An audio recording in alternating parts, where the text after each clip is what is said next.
Hello. Today we're going to consider the min and max values of a function.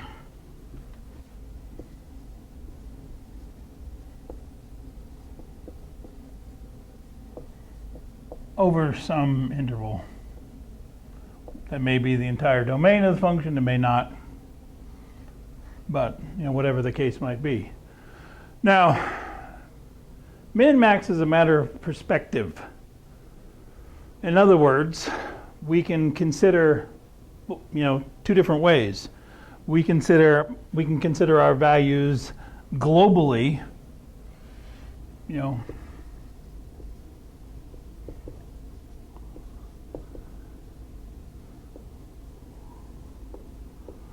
other words, for example, this would be a definition. A function has an absolute or global max at some value x equals c if f of c is greater than or equal to f of x for all x in the domain of f. D sub f means the domain of f. Okay, so in a global sense, an absolute max, it is the biggest functional value everywhere. It's greater than or equal to any other functional value. Okay, so, and we can similarly describe or define an absolute min. We just replace, instead of f of c is greater than or equal to f of x, that f of c is less than or equal to. So I'm not going to write that out. We can also consider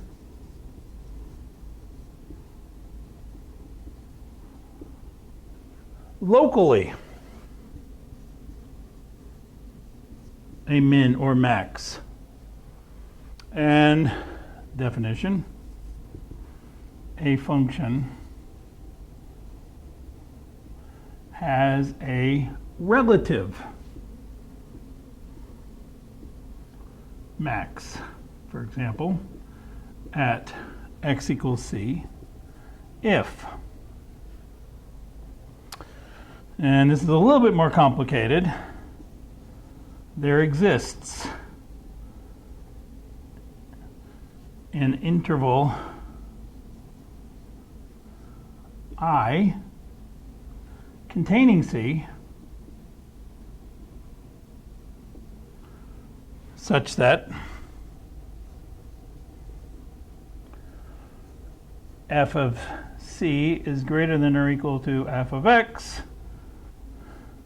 for all x in that interval I. So local max in this case is it's the biggest thing around. It is the big fish in the small pond, so to speak, and not the biggest fish anywhere. So to kind of consider, and again, I could describe a local min or relative min. We use the words absolute and global interchangeably, and relative and local interchangeably. So for example, if I have a graph that looks something like this, this is my function. It's defined only on that interval. Nice continuous function on that interval. And we would say, based on this, that I have an absolute max at this value here.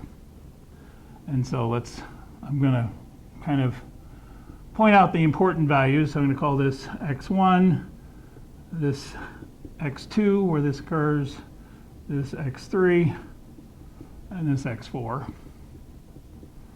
And so this has an absolute max at x4.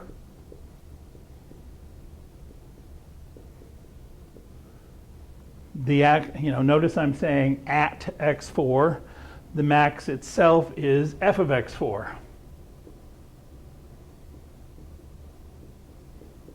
whatever that might be. At is your domain value. The max or min would be the range value. I've got an absolute min, it looks like, at x3. I've got a relative max at x2. And I've got a relative min at x3. There is no relative min at x1. And this goes back to my basic definition over here. Definition says to have a relative min or max, I have to be able to get an interval around my value. I can get an interval around x2 where that's the largest, the functional value is the largest thing in that interval. I can get an interval around x3 where the functional value is the smallest value in that interval. I cannot get an interval around x1 because my graph stops. So I can't get on the other side, in this case the left-hand side of x1. So we never get a relative max or min at an endpoint of an interval.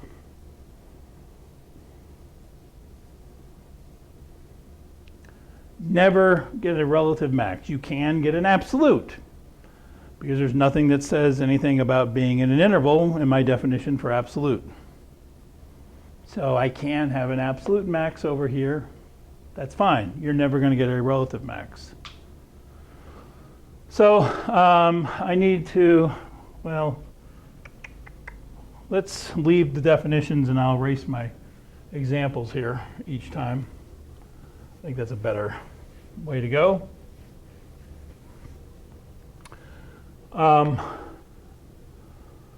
Let's consider the example, your basic parabola, quadratic function, the graph of a quadratic function. In this case, there is no absolute max, or there's no relative max. There is this value here. I do have an absolute max, absolute min, and relative min at x1 in this particular case. Again, it is the smallest functional value, and I can put an interval around where that is the smallest thing in the interval. Okay? Suppose I have an example that looks like this.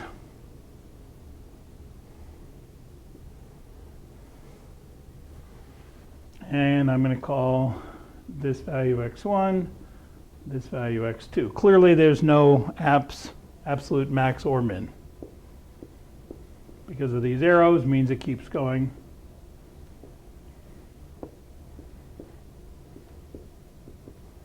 Okay? But because my definition here says greater than or equal to for relative, or less than or equal to if I wanted relative min, this has actually an infinite number of places where I have a relative max and an infinite number of places where there's a relative min. I've got a relative max at all x in the interval from x1, a relative max at all interval x in the interval from x1 to x2, including x1 but not including x2. The idea being, at x1, I can put an open interval around that, and that is the largest functional value. Anywhere in the middle, I can put an interval around and it's the largest functional value. But notice at this right endpoint at x2, if I try and put an interval around x2, then the functional value at x2 is not the largest. No matter how small I make that interval, it's going to go past x2, and so my functional value is going to be bigger at some point in the interval, and so therefore this does not have a relative max at x2. So I have a closed interval at x1, open interval at x2. We have a relative min. I just flipped the where the bracket is. Relative min at all x in the interval from open x1 to close x2 for the same reason. If you think about it, in this interval over here, I'm always going to contain x values that have a functional value less than f of x1. It's going to be smaller than that point at the end. The middle is not a problem because the functional value is all the same. On this endpoint, it's not a problem because it's the same on the left-hand side, larger on the right-hand side, so therefore it is the smallest or equal to the smallest on that interval. So that's a relative min. Okay? We'll consider a few more different possibilities and things that can go on. Suppose I have a graph that looks like this.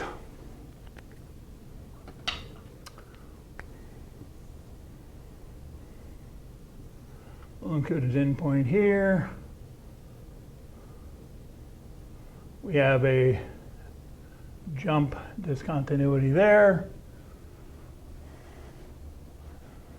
And again, I have, let's call this point x1, this point x2, this value x3. This has an absolute min at x3. It's the smallest functional value. However, there is no absolute max.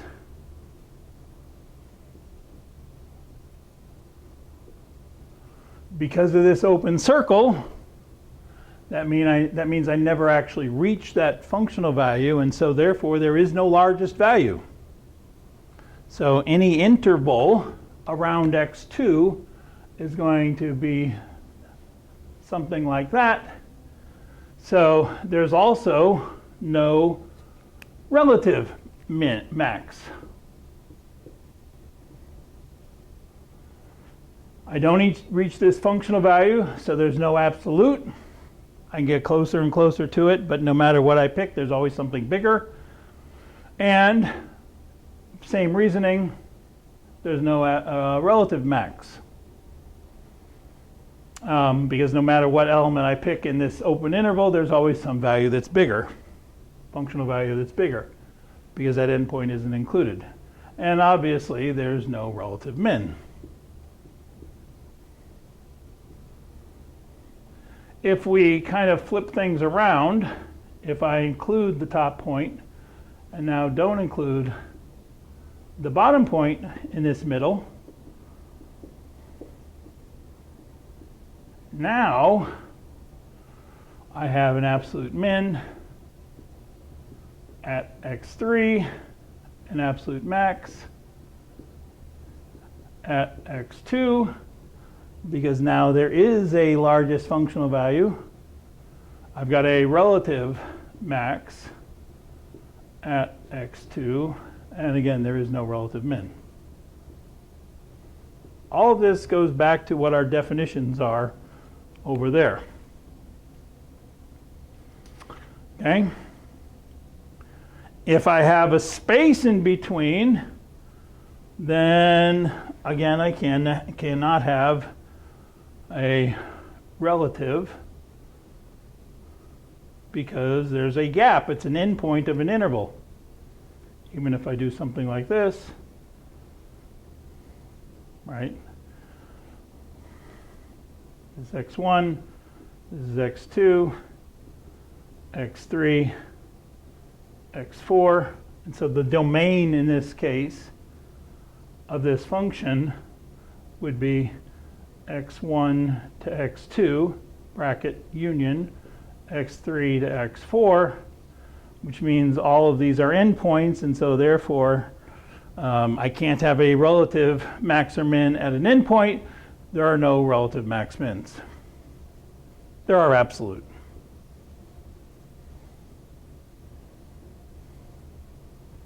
No relative max, no relative min. There is an absolute max and an absolute min in this particular case. The very last example I want to look at is the everybody gets a trophy example.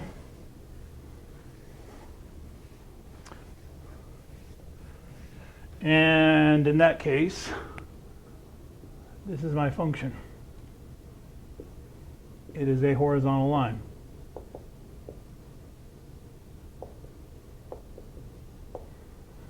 And so, in this particular case, this has an absolute max at all x in the reals, because the functional value is the same everywhere. It also has an absolute min at all x in the reals. It has a relative max at all x in the reals and a relative min.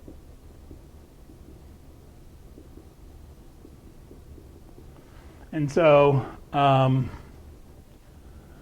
there is everything everywhere, which means that it's not very useful or not very informative.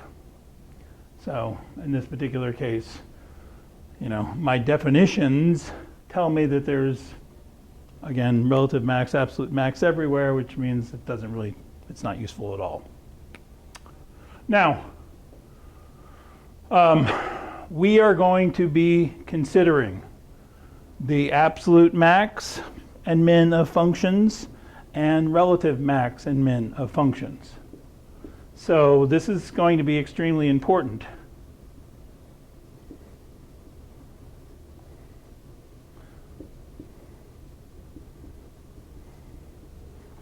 And we will deal with these things one at a time.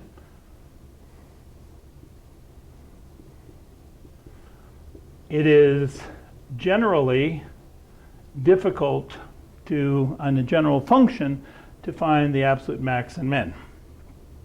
This is actually relatively difficult. There's one nice simple situation when that occurs, but generally finding the absolute max and min of a general function is kind of difficult.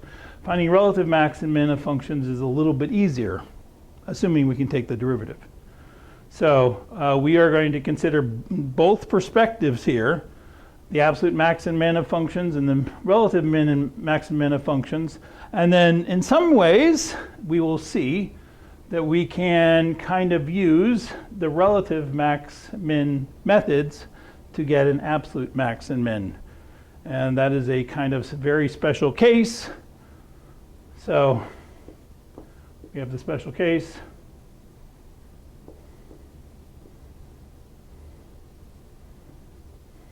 Where we use methods of relative max min to get an absolute max or min. And this will be involved in something called optimization problems.